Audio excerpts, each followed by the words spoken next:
কে শুভেন্দু, এক কাজ করো, এই শোনো, তোমাদের ওইদিকে একটা সিনেমা বাড়ি ছিল, কি জানি নামটা, টয়লেট এক প্রেম কাহানি।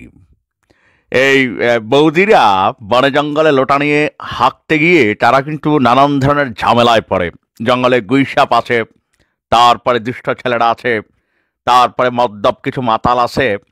তো এইরকম নানান সমস্যার কারণে তারা কিন্তু বাথরুম নিয়ে খুব আন্দোলন করেছে। আর তোমরা সেই দিল্লি, মুম্বাই থেকে শুরু করে সব জায়গায় হেগে হেগে এমন অবস্থা করেছাও, সেগুলোর কিন্তু নিরসন তোমরা চিন্তা করো মারি, এই ধরনের সলিউশন চিন্তা করো না। তাহলে কিন্তু সেই ঘু তোমাদেরকে নিজের হাতে ধরতে হবে। অনেকে আমার ভিডিওর প্রথম অংশের কথাটা বোঝে না। এবারই সত্যি বলছি, দাদা কিন্তু সত্যি বলছে যে কলকাতাতে যে আবর্জনা হয় একদিনে, সেটা বাংলাদেশে ঢুকিয়ে দিলে বা ছড়ে ফেললে কি হবে, ঢাকা পড়ে যাবে। এটা দেখেন কি পরিমাণ আনহাইজেনিক একটা ওয়ার্ড তিনি ইউজ করেছেন, তাও কে? বিজেপির নেতা শুভেন্দু। বাংলাদেশ ইস্যুতে বরাবরই পশ্চিমবঙ্গের সাধারণ হিন্দু মানুষদেরকে উস্কানোর চেষ্টা করছেন। দেখেন, এই বিজেপি সরকার দীর্ঘদিন যাবৎ ক্ষমতায়, এখন এই আবর্জনা আসলে কই থেকে আসছে? বেসিক্যালি সেখানে আপনার রাষ্ট্রীয়ভাবে ময়লা আবর্জনার সুষ্ঠু কোনো পরিকল্পনা নিয়ে তাদের সরকার কাজ করে না। তারপর হচ্ছে টয়লেটের সংকট আছে বিভিন্ন জায়গায়, এখনো মানুষ খোলা জায়গায় বনে জঙ্গলে পায়খানা করে। তো সেই সব জায়গায় প্রতিনিয়ত আবর্জনা তৈরি হচ্ছে, আর এই আবর্জনা নিয়ে নিজেরা বিপাকে আছে। সরকারের উচিত যখন ঘরে ঘরে টয়লেট তৈরির জন্য জনগণকে উদ্বুদ্ধ করা অথবা সহযোগিতা করা, তা না করে নিজেরা নামি দামি বাথরুমে হাগলেও দেশের জনগণকে তারা কিন্তু জঙ্গলে যেতে বাধ্য করছে। আর সেখানে একটা হিউজ আবর্জনা তৈরি হচ্ছে। এখন এই আবর্জনা কোথায় ফেলবে? যার কারণে মাথা ভর্তি যাদের আবর্জনা, তো তার মাথা থেকে তো আর ভালো কিছু আসবে না। আশ্চর্য বিষয় হচ্ছে, এই মুহূর্তে ভারত বাংলাদেশ ইস্যুটাকে ভারতের ক্ষমতাসীন দল বিজেপি যেই পরিমাণ উস্কাচ্ছে, মিথ্যা ভুয়া তথ্য দিয়া তাদের টেলিভিশনে দেখাইয়া যখন এটা ফাইনাল একটা অবস্থানে আসলো, এখন কি পরিকল্পনা নিছে? বাংলাদেশের সীমান্তবর্তী বনগাঁর প্যাটসুপেল এলাকা, সে এলাকায় ওই এলাকার জনগণকে উস্কানোর জন্য এসেছিল বিজেপির নেতা শুভেন্দু। শুভেন্দু বলছেন ইউনুস হুঁশিয়ার, ডক্টর ইউনুসকে হুঁশিয়ার দিছে কি, একদিন শুধু কলকাতায় যে আবর্জনা বের হয় ওটা ফেলে দিয়ে এলেই ঢাকা পড়ে যাবেন, আপনি পাঙ্গানিতে আসবেন না। চিন্তা করো এদের টয়লেট সিস্টেম কি অবস্থা। আমি এটাই বলছি, আবর্জনা ওইগুলো এদের জমে। পাশাপাশি আমাদেরকে কি হুঁশিয়ারি দিচ্ছে? 1971 সালে 17,000 ভারতীয় জওয়ান আত্মবলিদান দিয়ে এই বাংলাদেশ তৈরি করে দিয়েছে, ভুলে যাবেন না। কেউ যদি অতীত ভুলে যান, তার ভবিষ্যৎ ভালো হয় না, ভালো হতে পারে না। অবশ্যই 1971-এ যে ভূমিকা ভারত সরকার রেখেছে, আমরা তার জন্য কৃতজ্ঞ। তার মানে এই না যে তুমি শুভেন্দু মজুমদার এখন এসে এই ধরনের কথা বলবা। এই ভালোবাসাটা হবে সম্মানের দিক থেকে, এই ভালোবাসাটা হবে ন্যায্যতার দিক থেকে। পারস্পরিক সম্মান যদি দিতে না পারো, আর তোমরা যদি মনে করো মারি বাংলাদেশকে স্বাধীন করে দিতে তখন আমরা সাপোর্ট করেছি, আর সেই জন্য যখন যা খুশি মুখে আসে তাই আমরা বলবো আর বাংলার জনগণ তা মেনে নেবে, তাহলে কিন্তু মারি তুমি অনেক ভুল করছে। দেখেন, আপনার ভারত নিয়ে কথা বললে আপনার যেমন গায়ে লাগে, আমারও কিন্তু লাগে, আমার দেশ নিয়ে কথা বলে লাগবে। এই সকল পলিটিশিয়ানরা এরা যে দেশেই বসবাস করে মারি, জনগণকে উস্কায়, আর তাদের উস্কানোর মধ্যে মিডিয়া প্রোপাগান্ডা কি বলা হয় যে একটা ফ্যাক্টরি হিসাবে কাজ করে, আর এতে কিন্তু কাজও দিচ্ছে। দর্শক, সে বলা যাচ্ছে যে আপনার এইটা ট্রেলার দেখিয়ে গেলাম, অত্যাচার বন্ধ না হলে এর পরের সপ্তাহে আমরা 5 দিন বন্ধ করে দেব। কি করবে তারা? বলছে যে পেট্রোপুল সীমান্ত দিয়ে বাণিজ্য বন্ধ থাকবে। আজ সকাল 6টা থেকে বাণিজ্য বন্ধ আছে, মানে গতকালকে 24 ঘন্টা তারা বাণিজ্য বন্ধ রেখেছে, আজকেও আমি যখন নিউজটি করছি বাণিজ্য বন্ধ থাকবে। তারপর 2025 সালে আমরা লাগাতার বন্ধ করে ওরা আলু পেঁয়াজ কিভাবে খায় সেটা দেখিয়ে দেবো। আমাদের নাম ভারতবর্ষ। কেন বাংলাদেশে কি আলু হয় না মারি? বাংলাদেশে কি পেঁয়াজ হয় না? তা আমরা দেশে যে আলু আর পেঁয়াজ আছে সেগুলো কি তুমি এমনি এমনিতে দিচ্ছ দাদা? ফ্রিতে দিচ্ছ? পয়সা নিচ্ছ না মারি, গুনে গুনে কর করে নোট নিচ্ছ, তা দিয়ে তো তোমরা খাচ্ছ। ব্যবসা বাণিজ্যের বেলা এই ধরনের ডায়লগ দেওয়া বোকামি ছাড়া আসলে আর কোনো কিছুই না। কারণ মাগনা তো আর আসে না, আর কম দামেও তো নিশ্চয় দেও না। তোমরা তোমাদের যতটুকু ব্যবসা করা দরকার ততটুকু করেই এই জিনিসগুলো কিন্তু বাংলাদেশে পাঠাও। অপরদিকে মমতা দিদি যেই কথা বলেছেন, আমরা মমতা দিদিকে বলবো বিষয়টা নিয়ে আপনি জনগণের কাছে সরি বলেন বাংলাদেশের কাছে।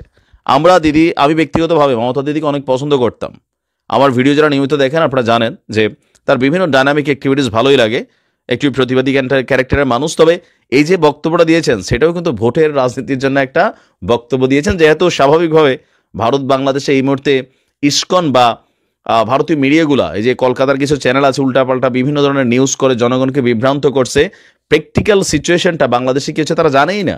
রাষ্ট্রপতির প্রতিবাদ হচ্ছে সেটা আলাদা, কিন্তু কোনো হিন্দু ভাইদের বাড়িঘরের উপর এরকম হয় নাই পলিটিক্যাল ইস্যুর বাহিরে। তো কলকাতার মানুষের এই সকল রাজনীতিবিদদের কথায় আপনারা কিন্তু ফাঁদে পা দিয়েন না, ঠিক আছে? বিভিন্ন জায়গায় আপনাদেরকে জড়ো করে বাংলাদেশ সীমান্তে নিয়ে আসছে, এখানে আসলে কি হবে? মারামারি হবে, আপনারা মরবেন, আমরাও মরবো, এর বাহিরে কিছুই হবে না। এই শুভেন্দু মজুমদাররা ওখান থেকে বসে আপনার লাশ নিয়ে রাজনীতি করবে, আর আমার দেশের পলিটিশিয়ানরা কিছু গোষ্ঠী তারা এগুলো নিয়ে রাজনীতি করবে। একটা মানে অপ্রয়োজনীয় অহেতুক ইস্যুকে নিয়ে পুরো দুইটা দেশের মধ্যে যুদ্ধ বা দাঙ্গা লাগানোর যে চেষ্টা, সেটা আসলে উচিত না। তবে যখন দেশের প্রশ্ন আসে, আপনি আপনার দেশের জন্য যখন কথা বলবেন, আমিও আমার দেশের জন্য কথা বলবো। শুধুমাত্র দুঃখ প্রকাশ করে আর নিন্দা জ্ঞাপন করেই এই ঘটনার শেষ হবে না। ভারত সরকারকে দায়িত্ব নিতে হবে, মমতা বন্দ্যোপাধ্যায়কে দায়িত্ব নিতে হবে। তার এক ডাকের পরে ভারত জুড়ে যা ঘটছে সেগুলোর জবাব আসলে কি? আমাদের দেশের সরকারের পক্ষ থেকে যে ধরনের বিবৃতি দেওয়া হয়েছে তারও শক্তভাবে আসা উচিত। দর্শক, আজকে এক ধরনের যুদ্ধ অলিখিতভাবে শুরুই মনে হয়ে গেল বাংলাদেশ এবং ভারতের জনগণের মধ্যে। সীমান্ত দিয়ে একদিকে সিলেটে আপনারা দেখেছেন কিভাবে বাংলাদেশে অনুপ্রবেশের চেষ্টা চলছিল, আর স্ক্রিনের এক অংশে আপনারা এখন যে ভিডিওটা দেখছেন সেটা হচ্ছে আমাদের আগরতলায় থাকা, ভারতের আগরতলায় অবস্থিত যে কুঞ্জবন এরিয়া আছে, সেখানে আমাদের বাংলাদেশের সহকারী হাই কমিশন একটা অফিস আছে। সেই অফিসের সামনে উগ্রবাদী হিন্দুরা আপনার সেখানে হামলা এবং ভাঙচুরের ঘটনা ঘটিয়েছে। মানে এখানে এরা স্লোগান দিয়ে দিয়া, জয় শ্রীরাম স্লোগান দিয়া, বাংলাদেশ নিপাত জয় স্লোগান দিয়া, তারপর ইস্কনের পক্ষে স্লোগান দিয়া তারা সেখানে থাকা একটা অফিসের কিছু কর্মকর্তা কর্মচারীদের উপরে এই ন্যাক্কারজনক ঘটনা ঘটিয়েছে। ধন্যবাদ দিচ্ছি ভারতের পুলিশকে এবং সেখানে থাকা তাদের যে আর্মিকে, তারা পরিস্থিতি কন্ট্রোলের জন্য যথেষ্ট চেষ্টা করেছেন, এটা অস্বীকার করার মতন সুযোগ নেই।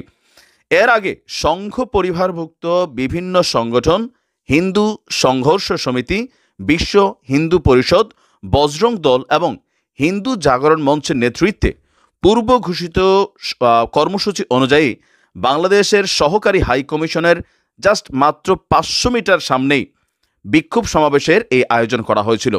বিক্ষোভ সমাবেশ থেকে তারা বাংলাদেশ হাই কমিশন মুখে রওনা করে মিশনের 200 মিটার অদূরে স্থানীয় আইনশৃঙ্খলা বাহিনীর বাধার মুখে তারা সেখানে জয় শ্রীরাম স্লোগান দিতে থাকে। তারা আইনশৃঙ্খলা বাহিনীর দুর্বল বাধা অতিক্রম করে এক পর্যায়ে মিশনের মূল গেটের সামনে উপস্থিত হয়ে যায়। আর সে সময় তাদের পক্ষ থেকে 6 সদস্যের একটি প্রতিনিধি দল বাংলাদেশ সহকারী হাইকমিশন বরাবর ডেপুটেশন দেওয়ার উদ্দেশ্যে মিশনের অভ্যন্তরে জোরপূর্বক প্রবেশ করে। এ সময় মিশনের পক্ষে প্রথম সচিব মোহাম্মদ আলামিন, প্রতিনিধি দল এবং জেলার এসডিএম এর সাথে যখন কথা বলছিলেন, 2 মিনিটের মধ্যে আলোচনা চলাকালীন সময়ে মিশনের মূল গেটে অবস্থানরত উত্তেজিত জনতা আমাদের যে অফিস ছিল সেই অফিসের গেটে ধাক্কা দিতে থাকে। এক পর্যায়ে নিরাপত্তায় নিয়োজিত আইনশৃঙ্খলা বাহিনীর সদস্যরা আপনার কি বলা যায় তাদেরকে থামানোর চেষ্টা করে। তারা মিশন চত্বরে প্রবেশ করে বাংলাদেশের জাতীয় পতাকা আজকে সেখান থেকে টেনে নামিয়ে পদদলিত করে এবং ছিঁড়ে ছিঁড়ে টুকরো টুকরো করে, পাশাপাশি ফুলের টব ভেঙে ফেলে। এ সময় সেখানে আইনশৃঙ্খলা বাহিনী রক্ষাকারী যারা ছিল তারা ভয়ে ওই রকম আসলে ভূমিকা পালন করেনি, এটাও দেখেছি আমরা। বাংলাদেশ মিশনের সার্বক্ষণিক নিয়োজিত নিরাপত্তা কর্মীর মিশনের পেছনের দরজা খুলে দিয়ে বিক্ষোভকারীদের মিশনের মূল ভবনের প্রবেশেরও সুযোগ করে দেয়। তার মানে এইখানে যারা নিরাপত্তা দায়িত্ব রয়েছে তারাও কিন্তু ভারতের নাগরিক, তারাও হিন্দু। এই আন্দোলনে তারা কিন্তু এখানে একটা ভূমিকা পালন করছে। এমত অবস্থায় মিশনের অপর একটি নিরাপত্তা বিষয়টি বুঝতে পেরে পেছনের দরজা লাগিয়ে দিয়ে মিশনের মূল ভবনের নিরাপত্তা রক্ষা করে। মানে বুঝতে পারছেন, নিরাপত্তা রক্ষীদের মতো 2টা টিম আছে, একটা গেট খুলে দিছে এদেরকে ভিতরে আসতে, আরেকটারা আবার এখানে এসে সেভও করছে। এখন আমার মনে হয় যে এটা নিয়ে যারা এই যুদ্ধ খেলা চাচ্ছে, যারা মনে করছে যে ভারতের সাথে যুদ্ধ করবে, তো বিক্ষোভটা হাসনাদের উদ্দেশ্যে বলে ঢাকা শহরে ডাক দিয়ে লাভ নাই। তো এক কাজ করো, যারা বিক্ষোভ করার জন্য চিন্তা ভাবনা আছে তোমরা সীমান্তে চলে যাও, তোমরা ভারত সীমান্ত দিয়ে সুতাকান দিয়ে তোমরা চলে যাও ভারতের অভ্যন্তরে, ওইখানে গিয়ে লড়াই টড়াই কইরা আবার বীরের বেশে বাংলাদেশে ফিরে আসো। কারণ একটা জিনিস লাগাই দেওয়া সোজা, এটা নিয়ে লাগাই দেওয়া সোজা, কিন্তু এটা মানে ট্যাকেল দেওয়ার মতন আসলে পরিস্থিতি আছে? যারা মনে করছেন যে ভারতের বিরুদ্ধে যুদ্ধ করবেন এই মুহূর্তে, ভাই আপনারা বাংলাদেশটারে ডিস্টার্ব না করে সীমান্তে চলে যান, যাইয়া সেইখানে গিয়া তাদের দেশের নাগরিকরা যেমন জোর করে ঢুকতে গেছে, তো আমাদের দেশের নাগরিকদের যারা এরকম ভারতের বিরুদ্ধে যুদ্ধ করার জন্য মেন্টালিটিতে ঢুকে গেছেন, তা আপনারা এক কাজ করেন, আপনারা সীমান্তে যান, যারা আছেন পুরো টিম বাংলাদেশ থেকে 2-1 লক্ষ মানুষ, ওইখানে গিয়ে আপনারা যুদ্ধ করেন। পুরোটা দেশের অবস্থা 12টা বাজে দিচ্ছেন। যারা এগুলোর পিছনে ইন্ধনদাতা তারা কি এখানে রাজপথে কেউ আছে? ঢাকা শহরের নিরাপত্তার মধ্যে বৈশা ভারত বিরোধী বিক্ষোভ দেওয়া কাজ হবে? ভারত যেটা শুরু করছে, এটা শুরুতে অংশটা কিন্তু আমাদের এখান থেকে একটা অংশ কিন্তু আমরা শুরু করছি। ভারতের ইস্কনের যেই অনুসারীরা আছে তারাও শুরু করছে। মানে বিষয়টা এইভাবে শর্ট আউট হওয়ার বিষয় না। 2-4-100 মানুষ মরে যাবে, তো কারা মরবে? সীমান্তে যাদের বাড়িঘর আছে তারা কেন মরবে? ভারতের যারা যুদ্ধ করতে আগ্রহী এবং বাংলাদেশের যারা যুদ্ধ করতে আগ্রহী, ওই ভারত বাংলাদেশ সীমান্তের মধ্যে একটা জায়গা চিহ্নিত করে দিয়া তোমরা এখানে লাঠালাঠি করে দেখাই দিয়ে আসো তোমরা কে কতটুকু পাওয়ারফুল, যাও, দেশটা ডিস্টার্ব করো না। আর ভারতের মধ্যে আজকে যে ঘটনা ঘটেছে, এটার জন্য আসলে কি বিচার আমরা চাইব? কার কাছে বিচার চাইব এখন বলেন? তাদের দেশ বিচার করবে এটা? একটা বিবৃতি দিয়ে দিছে, শেষ। এখন আমরা যে আবার ভারতের পতাকা ভারতের হাই কমিশন ভাঙচুর করবো, এরপরে ভারত এমনি সেনা পাঠানোর জন্য রেডি হয়ে রয়েছে, মানে একটা অস্থিতিশীল পরিবেশ তৈরি হয়ে গেছে শুকনার মধ্যে। তবে ভারত সরকারের উচিত, মমতার উচিত ক্ষমা চাওয়া বাংলাদেশের কাছে এই অধ্যত্বপূর্ণ অ্যাক্টিভিটিজের জন্য, আর যারা এই ঘটনায় জড়িত তাদের দেশের প্রত্যেককে গ্রেপ্তার করা।